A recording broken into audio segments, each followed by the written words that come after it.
back. I don't know what's going on with this live. I don't go live very much, so I don't know.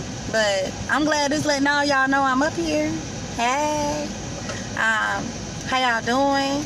I'm back again, but this time I'm just coming back to let y'all know that I took a few photos of these watermelons. I took a few photos of some of these tomatoes, what they look like in their beginning stages, and even once they're starting to ripe, what they're starting to look like. I just came out here to spray neem oil on my plants. Like I said, that's something you got to do regularly. I found a hornworm. I didn't even know it was up there. I just happened to be like combing through that, the bulk of my tomatoes, and as I'm combing through it and I'm pulling out, all I'm doing is taking, and I see little suckers starting to grow. I'm going ahead and plucking them out because I got so many tomatoes that's already growing in there. I don't need more suckers growing more tomatoes. I don't need that. So I go on and take them all out. Plus, I don't want to grow no more leaves neither. So I go on and get them out. Well, while I'm getting them out, I see a hornworm in the basically it was on the vine near the tomato. That sucker was big. That hornworm was huge. He had done sat and ate one of my tomatoes. He had already been eating one, and he had done ate half of it. He was so fat he couldn't even move. I just took and clipped the whole branch off and threw his little butt to the side. But to avoid those hornworms, and what they look like, in case y'all don't know what they look like, you can Google it. But what they look like is they look like big fat green caterpillars. I mean, big fat green caterpillars, and they're very detailed. They got black and white stripes on their backs. They have a horn on their tail, and they have claws, look like they be snacking, So they get down on your tomatoes. You need to spray your neem oil every week, sometimes twice a week. This is my second time spraying this week. I don't want to see him no more, or nothing like him, so I spray it. The neem oil mixture, as I was telling y'all before, y'all can look it up, but neem oil basically will keep a lot of pests that's not supposed to be on your plants away from your plants. I'm doing the same thing with my watermelons. I spray them very good with the neem oil. I spray that real good, and I continue to water. Even though it's been raining, I haven't overwatered. I kind of been letting the rain do a lot of the watering, so I don't want you to feel overwhelmed about having plants. Having plants ain't all that bad.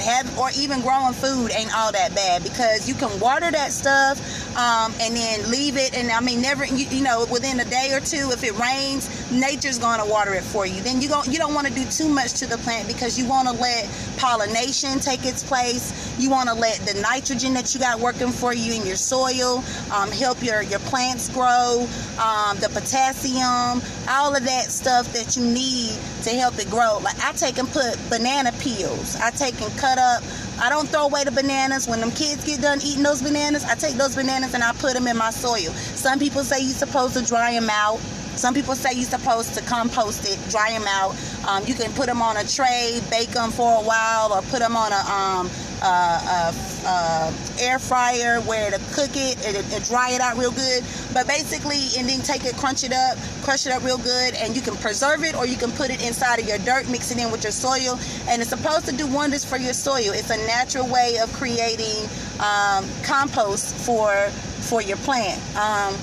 But I just throw the banana peel in there. I'm just being honest. I'm keep it real, keep it a buck. I just chop it up real good, and I throw the banana peel in there. And when I come back in a couple of days or a couple of weeks or so, and I look in that same soil, it is dark. The banana peel is already being devoured by the soil, and it's doing what it's supposed to do. So, and it's good that the soil devours it. That's good. Once you start to see the soil turn dark and rich in color, and it gets that clunky feeling to it, that's how you know that potassium's doing what it's supposed to do. So you can make your compost at home too.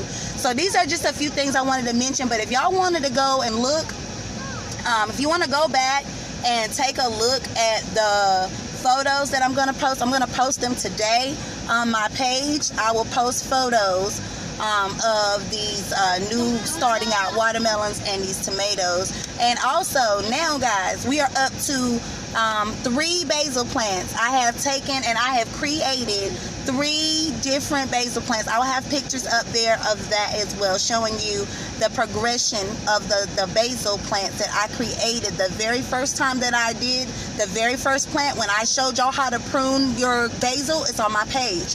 When I showed you guys how to prune your basil, that very same pruning that I was doing then, I took all of those basil leaves, what I didn't take home and cook and preserve, I put back into underneath my grow light with nutrients that I put inside of the water. Basically what I did was I leveled my